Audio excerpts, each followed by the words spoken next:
Thank you. রাস্তাটা দেখা যাচ্ছে না, এই যে আমাদের গাড়ি এদিকে সোজা চলে যাচ্ছে নিচে নেমে।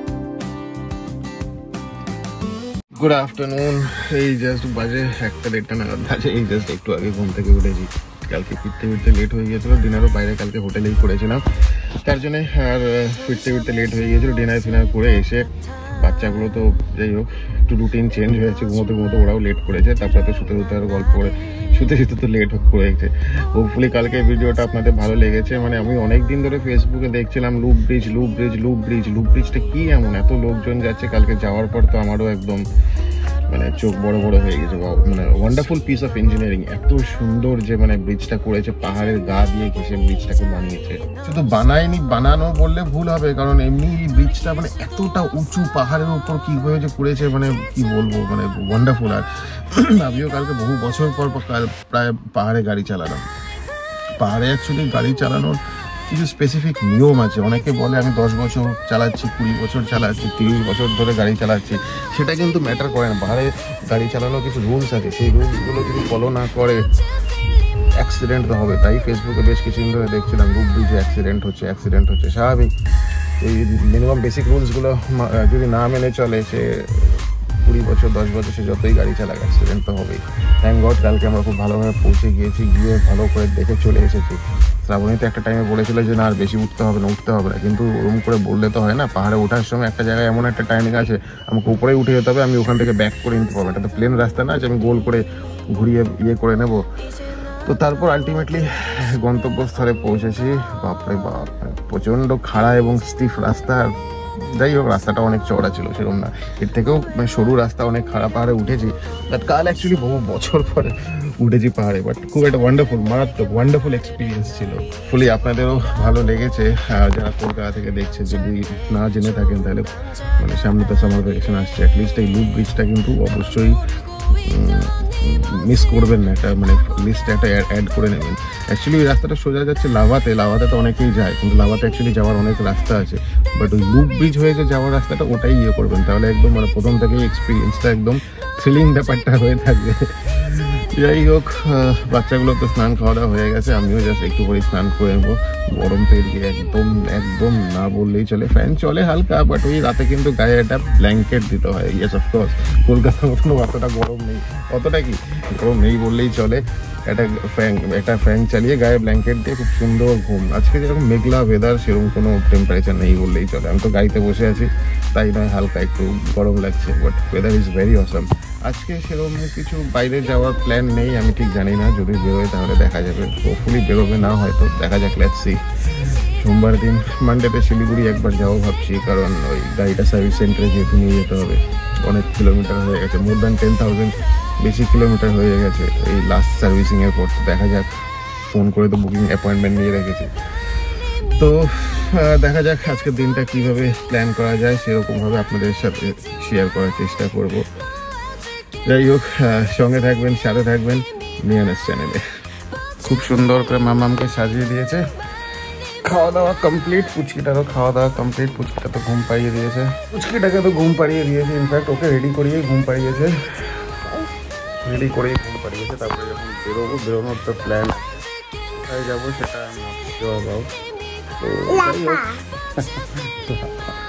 তো এই বেরোনোর সময় বোঝা যাবে কোথায় যাবো। আমি তো ড্রাইভার, আমি তো শুধু গাড়ি ড্রাইভ করি। কিন্তু যাই হোক, যেদিকেই যাই আমরা ওই লাটাগুড়ি ফরেস্টের হয়েই যেতে হয়।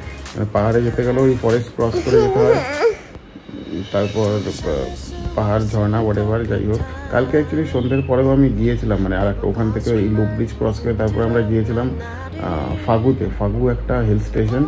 ওটাও একটা হিল স্টেশন, একটা পাহাড়, খুব একটা উঁচু পাহাড় না, নিচু পাহাড়, বাট অ্যাকচুয়ালি সন্ধ্যা হয়ে গিয়েছিল জন্য আর দেখাতে পারিনি, কারণ ওখানে অনেক ঝর্ণা ছিল, পাহাড়ের বিশাল বড় একটা নদী ছিল। নদীর পাশে গিয়ে কথা বলতাম শোনাই যেত না, এত জোরে জোরে আওয়াজ হয়, ওই ঝর্ণার আওয়াজ। পাহাড়ি নদী তো উপর থেকে আসছে, তাই প্রচণ্ড জোরে আওয়াজ হয়। রেকর্ডও করিনি, অন্ধকার হয়ে গেছিলো, আর কি রেকর্ড করবো। ওই অ্যাকচুয়ালি সন্ধ্যাবেলা স্ন্যাক্স মোমো টোমো ওয়াই হেনা তেনা ওইসব খেতেই গিয়েছিলাম। তো দেখি, জানি না আজকে ওদিকে যাবো কিনা, মানে অনেক জায়গায় তো আছে, একই জায়গা ভালো লাগে না।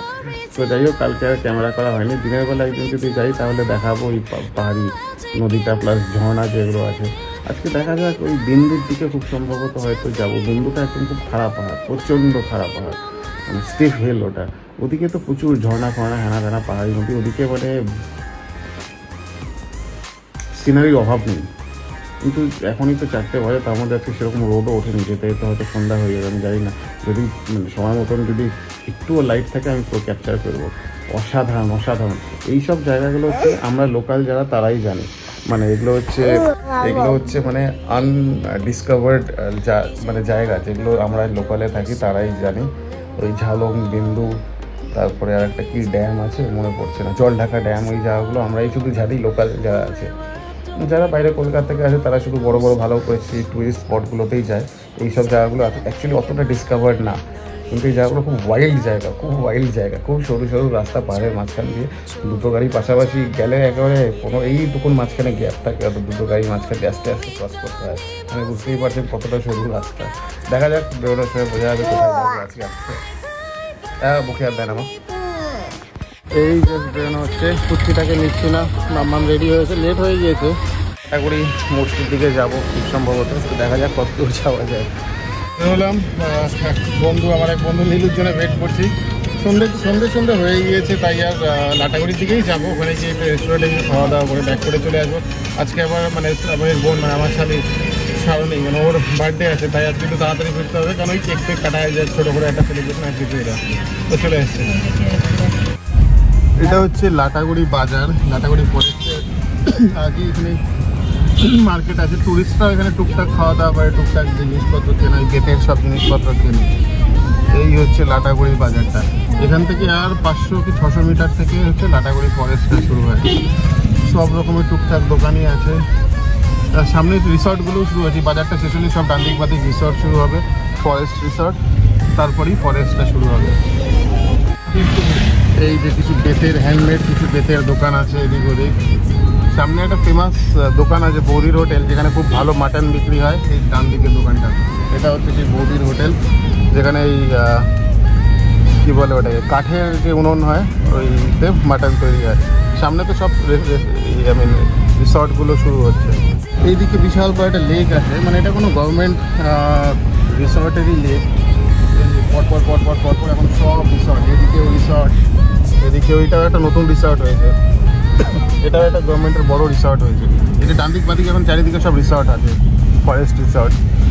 সামনেই লাটাগুড়ি ব্রিজটা, যেটা গতকালকেও দেখিয়েছিলাম, ব্রিজটা ক্রস করলেই ওই ডেন্স ফরেস্টটা শুরু হবে। এই ফরেস্টে ঢুকে গিয়েছি, চারিদিকে এখন আর দেখানোর মতন কিছু নেই, চারিদিকে ঘুটঘুটে অন্ধকার, ঘুটঘুটে অন্ধকার, শুধু জাস্ট লাইটটাই দেখা যাচ্ছে ডান দিক বাদিক, কিন্তু ডেন্স ফরেস্ট। এরকম ক্যামেরাটা ধরে থাকলে হয়তো মেবি কোনো চিতা বা কিছু একটা ক্রস করতেই পারে রাস্তা। এটা ডিপেন্ড করছে নিজের ভাগ্যের ওপর, কখন সবসময় থাকে না, সন্ধ্যের দিকে জেনারেলি থাকে, কারণ ওই একটা টাইম যখন জঙ্গলের এপার ওপার হয়, ওই খাবারের টাইম হবে ওই সময়টা। এই সামনে এটা হচ্ছে এলিফ্যান্ট ক্রসিং জোন, এই যে এলিফ্যান্ট ক্রসিং জোন চলে গেল। এই ফরেস্টটা যে আছে, ফরেস্টের আর একটা পার্ট কিন্তু আমি যতদূর জানি এটা ভুটানে কানেক্টেড হয়েছে, এখন আমি শিওর না। এই যে আর একটা এলিফ্যান্ট ক্রসিং জোন চলে গেল। এই ফরেস্টের আর একটা পার্ট ভুটানে আছে। ভুটানে তো অলমোস্ট এই 30% লোকরা, 30 না 40% মানে বসতি, মানে মানুষরা থাকে, আর বাদ বাকি সব ন্যাচারালি, মানে পুরোটাই জঙ্গল ভুটানে ম্যাক্সিমাম। এই টিয়াবন দিয়ে ক্রস করছি, এইদিকে ডান দিকে যাই না দেখা যাচ্ছে কিনা, প্রচুর কিন্তু রিসর্ট আছে, সুন্দর সুন্দর ভালো ভালো রিসর্ট। এই জায়গাটা হচ্ছে মালবাজার, মালবাজারের মোড় বেসিক্যালি। আমরা তো যাবো চালসায়, আপার চালসায় যাবো, ওই উপরে সোজা উঠে যাব, উপরে একটু পাহাড়, হালকা একটা পাহাড় আছে, পাহাড়ে উঠে যাব। চা খাওয়া শেষ। এই খুব একটা ফ্যান্সি রেস্টুরেন্ট না, আমরা এই জায়গাটায় খুব আসি, কারণ যে জায়গাটা খুব ফাঁকা থাকে তার জন্য। এই যে মাম্মাম কোথায় গেল, মাম্মাম এই যে মাম্মাম দৌড়াদৌড়ি করছে। ফ্যান্সি রেস্টুরেন্ট ঠিক না, টাইম পাস করতে খুব ভালো লাগে আমাদের, তাই প্রচণ্ড। এটা হচ্ছে একটা নেচার ভিউ একটা রেস্টুরেন্ট। এই দিকটা চলে গেল, অন্ধকার তো দেখাই যাচ্ছে না রাস্তাটা। যাই হোক, এটা দেখি রাস্তাটা দেখা যাচ্ছে না। এই যে আমাদের গাড়ি এইদিকে সোজা চলে যাচ্ছে, নিচে নেমে যাচ্ছে চালসা, আর এই দিকে রাস্তাটা সোজা চলে যাচ্ছে মেটালি বলে একটা জায়গা আছে, ওই মেটালি দিয়ে ক্রস করে সোজা যাওয়া যায় রকি আইল্যান্ড। ওটাও একটা মারাত্মক খুব সুন্দর জায়গা। দেখা যাক যদি সেরকম প্ল্যান হয়, অনেক আগে বেরোতে হয়, কারণ ওটা একটা খাড়া পাহাড়, আর সবচেয়ে বড় কথা খারাপ পাহাড় অ্যান্ড মোরালেস রাস্তা খুব ভাঙা ছিল, মানে ছোটো ছোটো ছোটো ছোটো পাথর থাকে, গাড়ি স্কিড করে নেমে যাবে, ওই একটা সমস্যা। তো দেখা যাক যদি হয় সময় সুযোগ তাহলে এবার রকি আইল্যান্ডে গিয়েও ঘুরে আসবো। বহু বছর আগে লাস্ট গিয়েছিলাম, মাম্মাম তখন ছোটো ছিল রকি আইল্যান্ডে, ছোটো কি অনেক ছোটো ছিল তখন, ইনফ্যাক্ট স্কুলেও ভর্তি হয়নি। তো দেখা যাক সময় সুযোগ হলে যাওয়া যাবে রকি আইল্যান্ডে। রাস্তাটা এতটাই অন্ধকার, জাস্ট আমরা এখানে বোঝা যাচ্ছে কিনা জানি না, মাঝখানে যে ডিভাইডারটা আছে হোয়াইট কালারের সেটা দেখে যাওয়ার চেষ্টা করছি, মানে এটা জাস্ট একটা এক্সপিরিয়েন্স।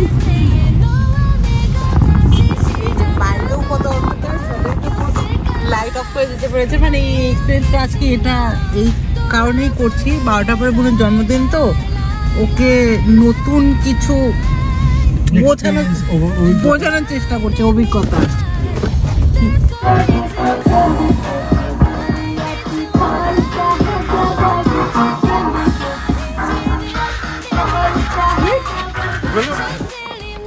এই হচ্ছে এডিবি শাওনির বার্থডে কেকটা। আর একজন এখানে চলে আসছে, কেক কাটিংটা এখনই হবে। মাম্মা ওখানে হাত দেয় না, ওখানে হাত দেয় না, এটা হচ্ছে অনেক শেষে ব্যাটাসুর, মানে এই যে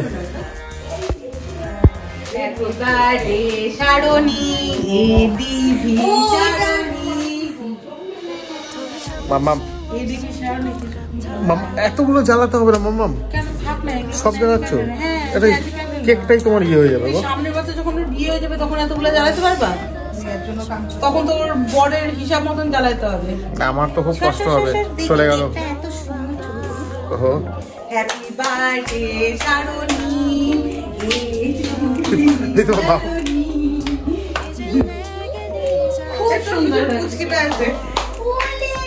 এই যে কি বাবা, তুই কি করবি মাম্মা?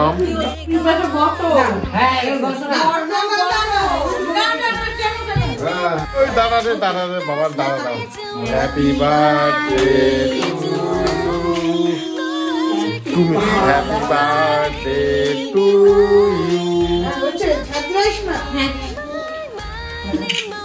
Birthday Bubu, happy birthday Bubu. এরপরে বিয়ে হবে,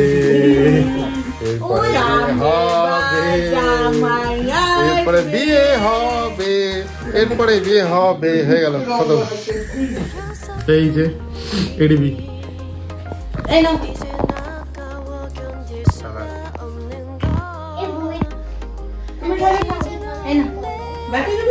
থ্যাংক ইউ।